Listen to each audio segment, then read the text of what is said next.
गणपति महाराज की, छत्रपति शिवाजी महाराज की, छत्रपति शिवाजी महाराज की। हर हर महादेव।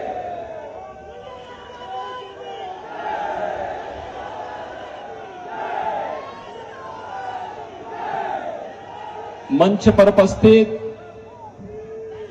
भारतीय जनता पार्टी के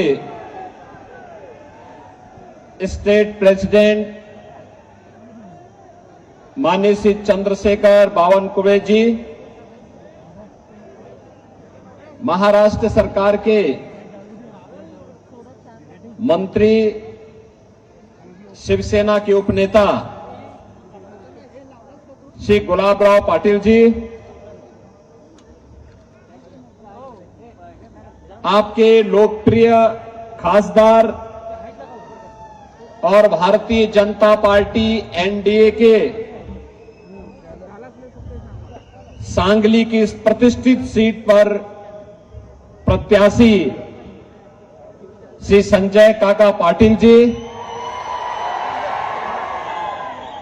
शेखर इनामदार जी, शशिकांत पाटिल जी, प्रकाश डंग जी, नीता केलकर जी, मकरंद देश पांडे जी, नितिन शिंदे जी, पृथ्वीराज पंवार जी, धनंजय सुधीर गोडबोले जी, सुरेश कांडे जी, दीपक शिंदे जी और मंच पर उपस्थित भारतीय जनता पार्टी, शिवसेना, एनसीपी के हमारे सभी पदाधिकारीगण, सांगली के मेरे सभी उपस्थित बहन और भाइयों,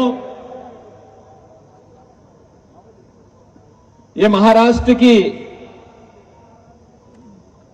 वीर शौर्य भूमि, जिस भूमि ने भारत को अटक से कटक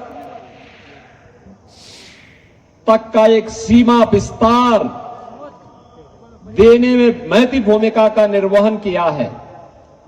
ऐसी पावन धरा को मैं कोटि कोटि नमन करते हुए आप सबका मैं हृदय से अभिनंदन करता हूं। बहनों और भाइयों, सांगली की भूमि शौर्य पराक्रम की भी है, कला संस्कृति की भी है। यहां के अन्नदाता मेहनत कश किसान भी है और युवा ऊर्जा से उत्प्रोत हमारा नौजवान भी है। अपनी विरासत पर गौरव की अनुभूति करके आगे बढ़ता है। भारत की परंपरा को मजबूती प्रदान करने का कार्य करता है और इसीलिए जब महाराष्ट्र के अंदर मुझे आने का अवसर प्राप्त हुआ तो मैं सांगली में भी आप सबसे लोकतंत्र के इस महापर्व पर उत्तर प्रदेश की राजधानी लखनऊ से और मर्यादा पुरुषोत्तम प्रभु श्री राम की पावन धरा से अपील करने के लिए आपके बीच आया हूं। बहनों और भाइयों, महाराष्ट्र ने भारत को बहुत कुछ दिया है, बहुत कुछ दिया है। जब हम महाराष्ट्र की बात करते हैं तो जन जन के मन में स्वराज का भाव पैदा करने वाले छत्रपति शिवाजी महाराज का स्मरण हर भारतवासी करता है। गणनायक की आस्था को जगाकर लोकनायक कैसे बनते हैं, जब इस ओर हम ध्यान देते हैं तो हमें बाल गंगाधर तिलक याद आते हैं। सामाजिक न्याय की परिकल्पना कैसे होनी चाहिए, जब हम इस बात का उल्लेख करते हैं तो साहू जी महाराज का स्मरण हम सबको करना पड़ता है। एक राष्ट्र की परिकल्पना को साकार करना है, यह भाव पेशवा बाजीराव ने अटक से कटक तक का इसी महाराष्ट्र से हम सबको सिखाया है। देश की आजादी के उस महाबिगुल को किस नाम से गौरवान्वित करना है। वीर सावरकर ने इसी धरती से 1857 के प्रथम स्वातंत्र समर की संज्ञा देकर के भारतवासियों में आजादी के प्रति गौरव का भाव जगाने का काम किया था। पूरे देश में एक विधान हो और सब समान हो, इसके लिए भारत के संविधान के शिल्पी बाबा साहब भीमराव अंबेडकर को भी इसी महाराष्ट्र ने भारत को दिया है।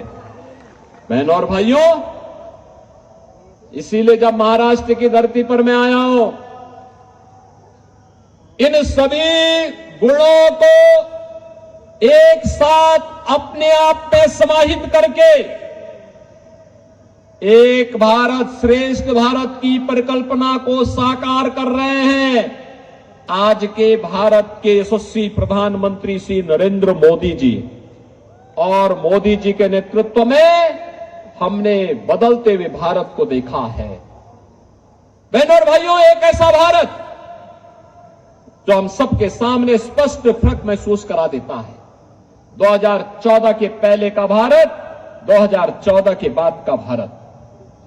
2014 के पहले का भारत एक ऐसा भारत था जिस भारत का दुनिया के अंदर सम्मान लगातार गिर रहा था। सीमाएं सुरक्षित नहीं थी, आतंकी घटनाएं जहां तहां होती थी, नक्सलवाद तेजी के साथ अपना पैर फैला रहा था, देश के अंदर अन्नदाता किसान आत्महत्या कर रहा था, नौजवान पलायन कर रहा था, देश के अंदर न व्यापारी सुरक्षित था, न बेटी सुरक्षित थी, देश के अंदर अविश्वास का माहौल था, देश के अंदर संवैधानिक संस्थाएं अखंड भ्रष्टाचार में डूब करके जिन लोगों को देश को आगे बढ़ाना चाहिए था, वे स्वयं अखंड भ्रष्टाचार में डूब करके देश के सामाजिक ताने बाने को छिन्न भिन्न करने का कार्य कर रहे थे।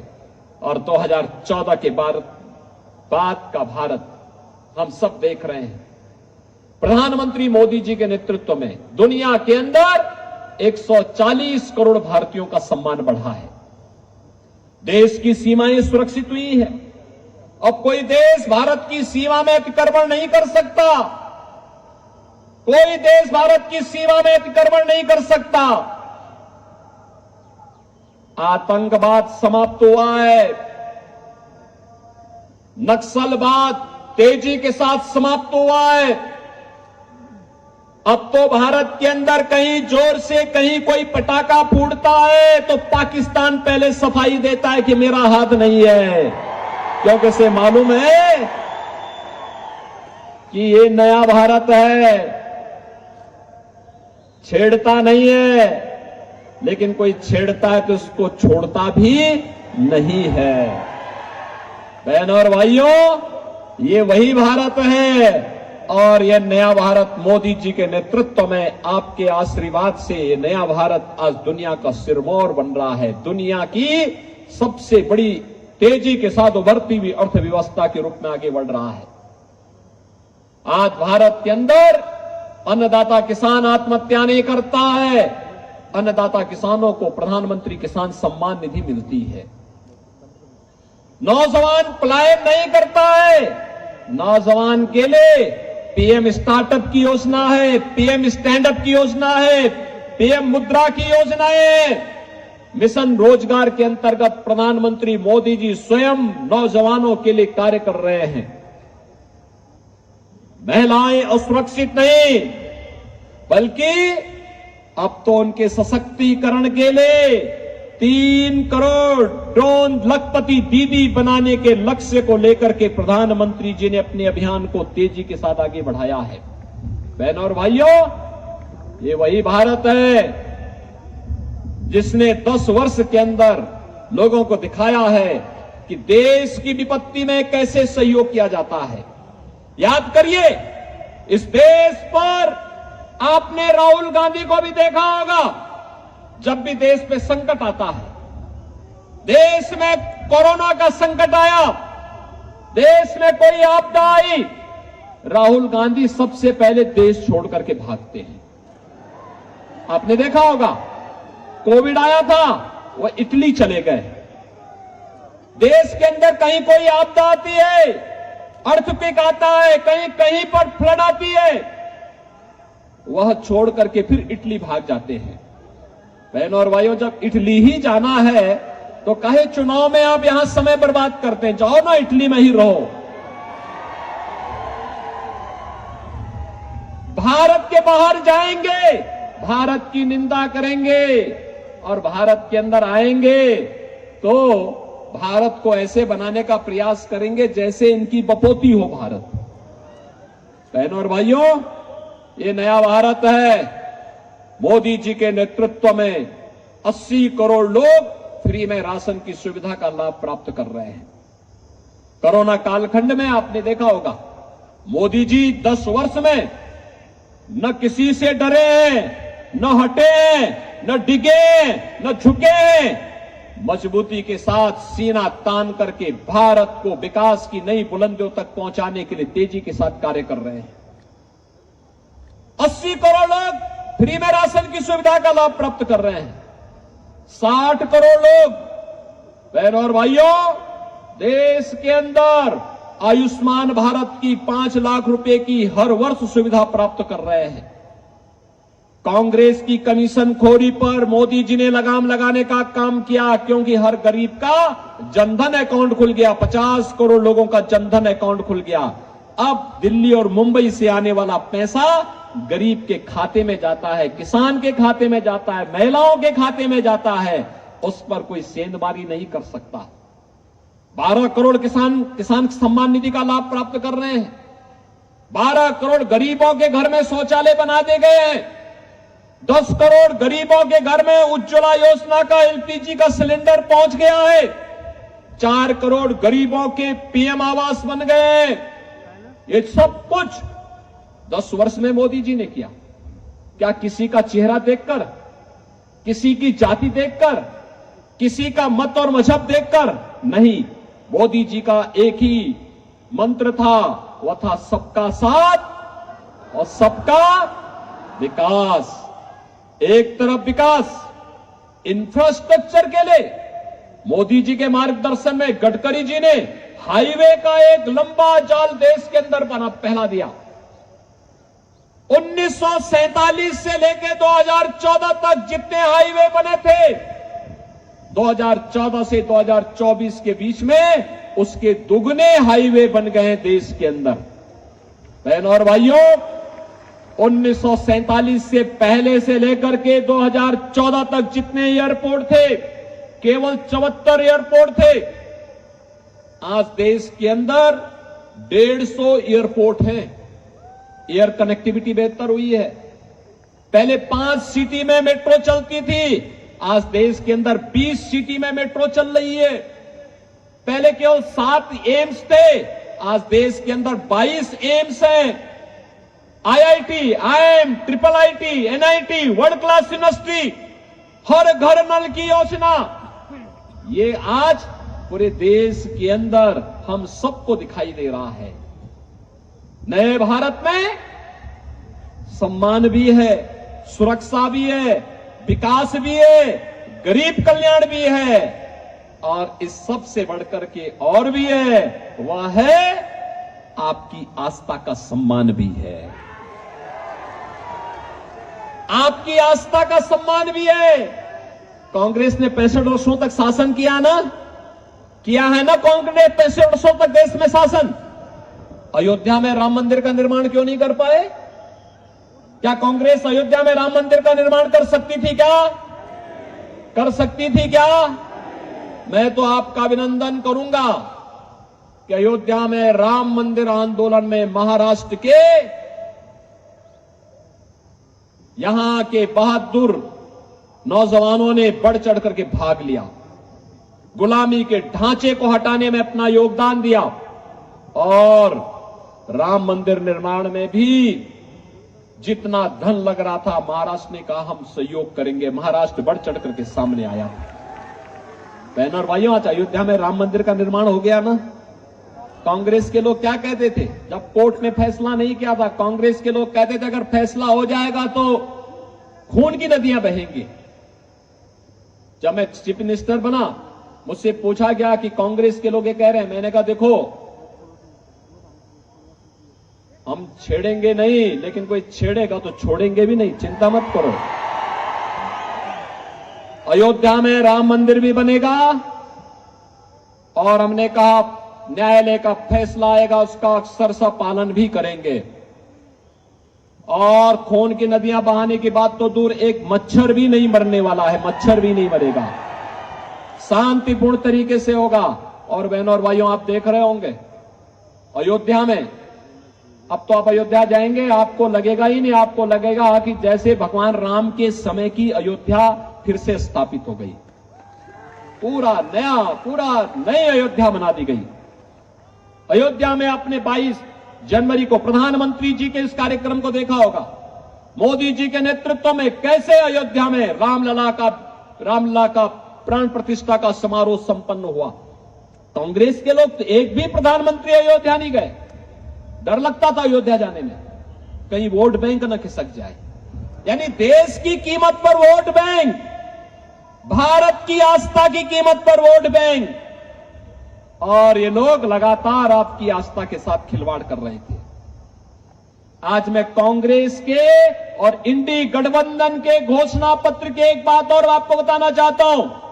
इन्होंने अपनी घोषणा पत्र में कहा है, अपनी घोषणा पत्र में इन्होंने कहा है बहन और भाइयों कि अगर कांग्रेस नेतृत्व की इंडी गठबंधन की सरकार बनेगी तो वह अल्पसंख्यकों को उनकी रुचि के हिसाब से खान पान की स्वतंत्रता देंगे।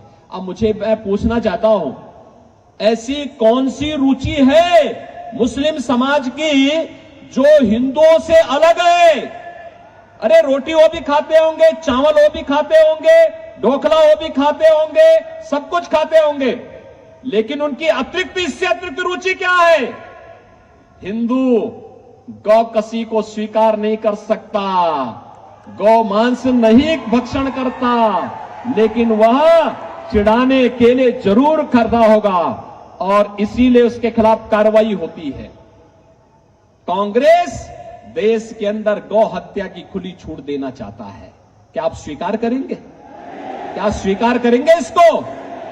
यानी ये तो महापाप का कारण बनेगा अगर हमारा वोट ऐसे लोगों के लिए जाता है जो गौ हत्यारों को प्रश्रय देते हैं और गौ मांस को देश के अंदर प्रेरित और प्रोत्साहित करते हैं। वह हम सब के लिए इससे बड़ा पाप का कारण दूसरा बन ही नहीं सकता। ये पाप आज कांग्रेस करने जा रही है। और दूसरा, इसके द्वारा भरमाने के बहुत सारे प्रयास हो रहे हैं। बहनों और भाइयों, भरमाने के क्या प्रयास?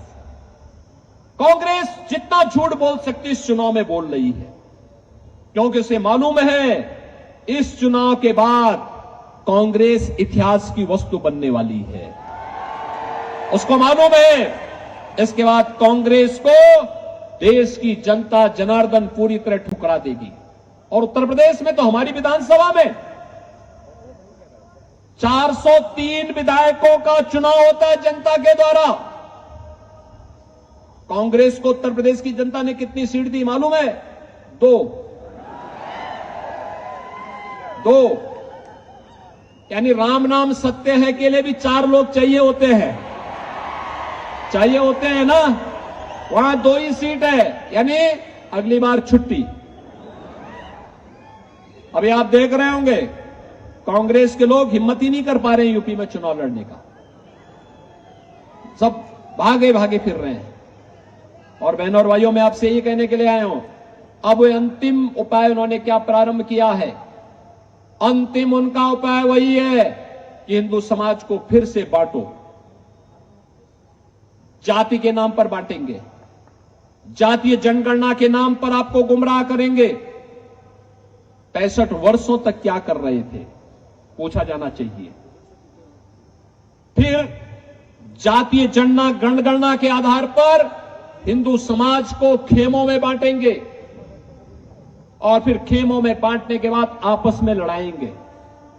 आपस में लड़ने के बाद फिर आपके हिस्से में चुपचाप डकैती डाल करके आपका हिस्सा काट करके आरक्षण का हिस्सा, ओबीसी को मिलने वाला आरक्षण का हिस्सा, ये मुसलमानों को बांट देंगे।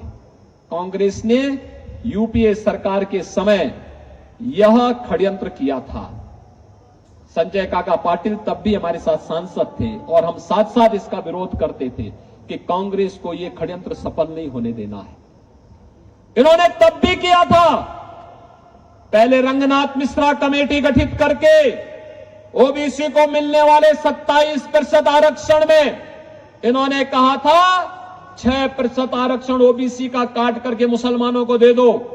भारतीय जनता पार्टी ने विरोध किया था, कहा था हम अपने हिंदुओं का आरक्षण किसी भी ऐसे लोगों को नहीं देने देंगे जिसका विरोध बाबा साहब भीमराव अंबेडकर ने किया हो। बाबा साहब भीमराव अंबेडकर ने कहा था कि देश के संविधान को धार्मिक आधार पर नहीं बांटा जा सकता, धार्मिक आधार पर आरक्षण नहीं दिया जा सकता। कांग्रेस के लोग बाबा साहब भीमराव अंबेडकर का अपमान कर रहे हैं।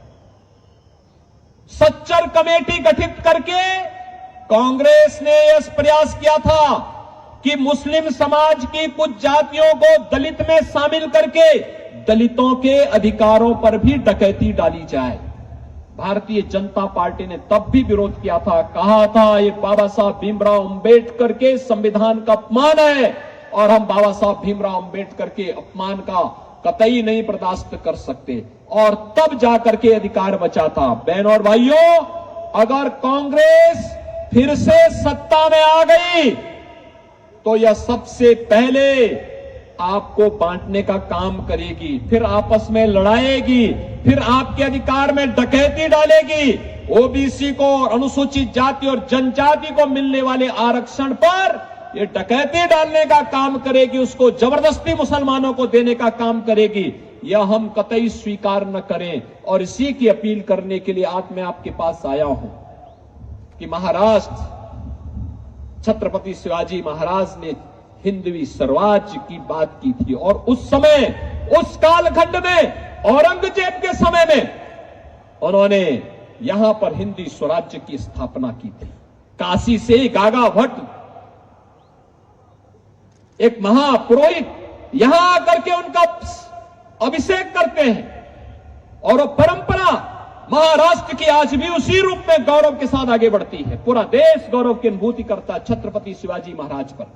और इसीलिए हमारे यहां उत्तर प्रदेश में भी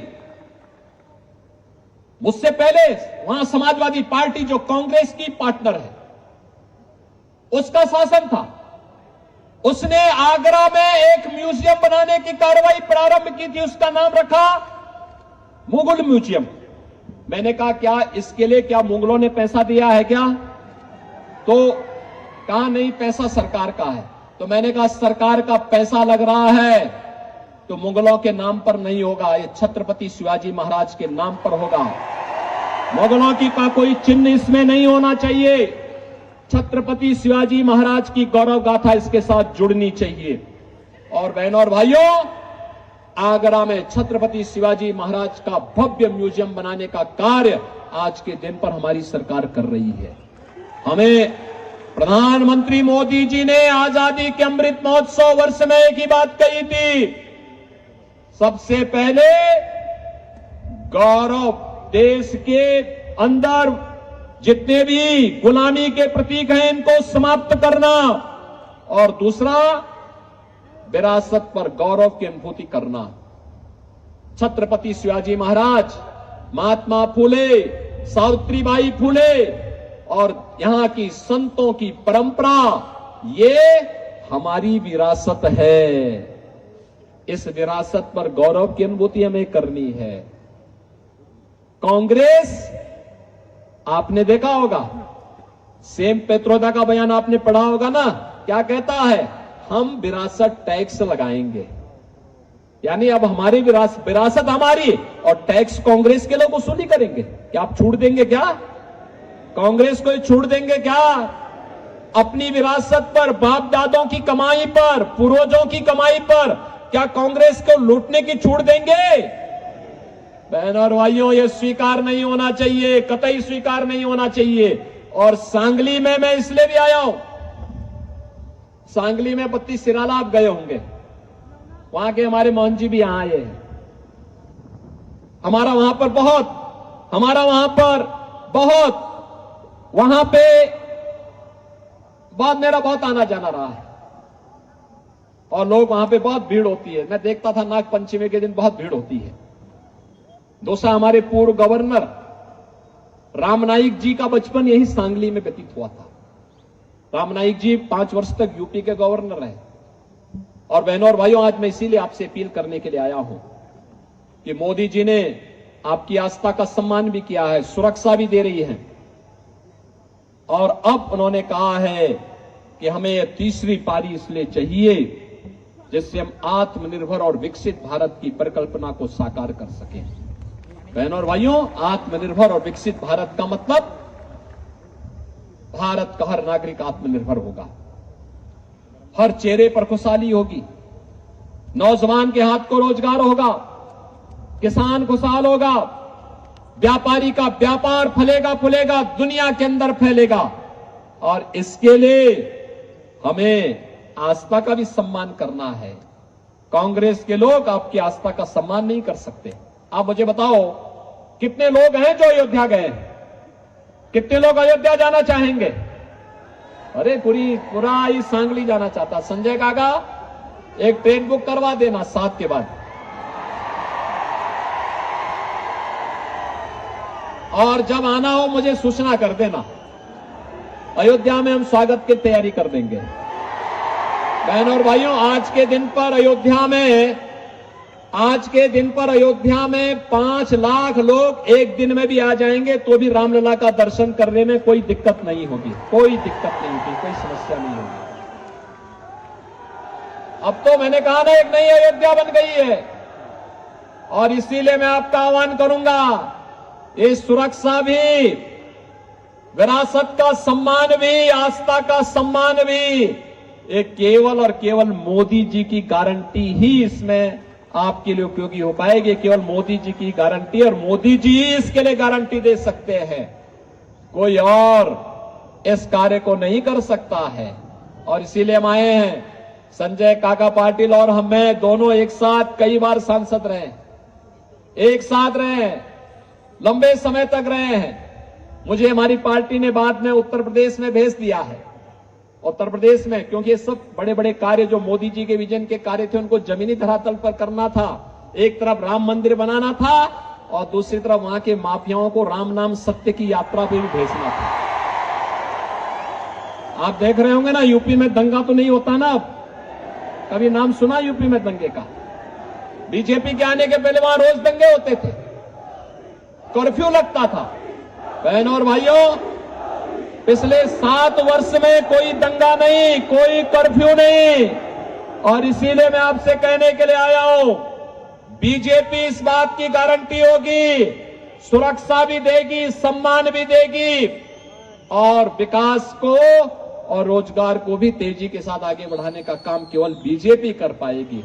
और इसीलिए मैं आया हूं, भारतीय जनता पार्टी और एनडीए ने, जिसमें हमारे सहयोगी शिवसेना और एनसीपी, ये दोनों यहां पर, दोनों के नेता भी हैं, इन सब ने संजय काका पाटिल को अपना समर्थन देकर के मोदी जी ने उन्हें अपना प्रत्याशी बनाकर के यहां भेजा है।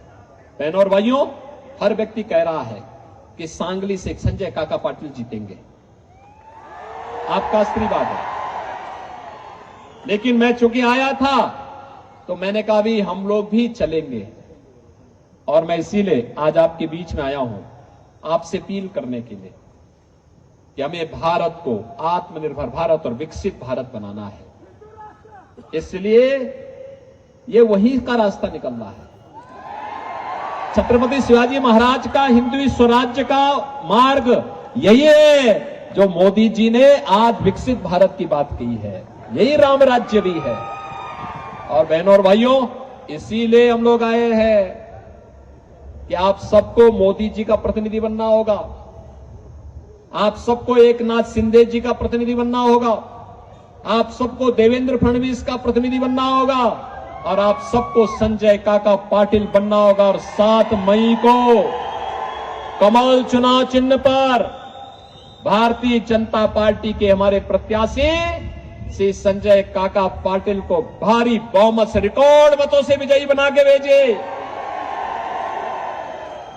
सांगली के विकास के लिए महाराष्ट्र की शेष परियोजनाओं के लिए और मोदी जी के विकसित भारत की संकल्पना को आगे बढ़ाने के लिए संजय काका पाटिल सांगली में आवश्यक हैं। सहमत हैं? सभी लोग सहमत हैं? सभी लोग सहमत हैं? तो सब मेरे साथ बोलेंगे भारत माता की, भारत माता की, भारत माता की, वंदे वंदे वंदे, जय श्री राम, जय जय श्री राम, जय जय श्री राम। धन्यवाद। महाविजय